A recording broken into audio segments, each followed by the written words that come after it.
Hair conditioner ঠিকভাবে ব্যবহার করাটা কি আমরা সবাই জানি?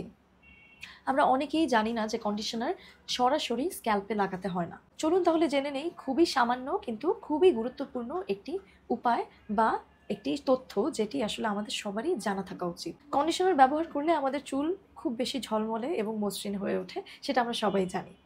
প্রথমে চুল ভালো করে শ্যাম্পু করে নিতে হবে। শ্যাম্পু ছাড়া কন্ডিশনার এপ্লাই করলে কোনো লাভ হবে না।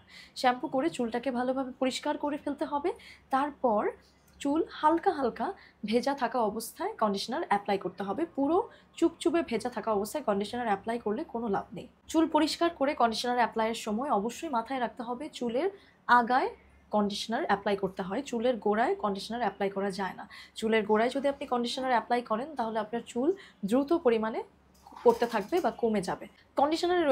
প্রতিটি কন্ডিশনারে রয়েছে এমন উপাদান যা আপনার চুলের স্ক্যাল্পে লাগার সাথে, সাথে আপনার চুল কন্টিনিউয়াসলি পড়তে থাকবে। তো অবশ্যই মাথায় রাখতে হবে কন্ডিশনার আমাদের স্ক্যাল্পের জন্য না, কন্ডিশনার শুধুমাত্র আমাদের ফুল হেয়ার বা আগার জন্য।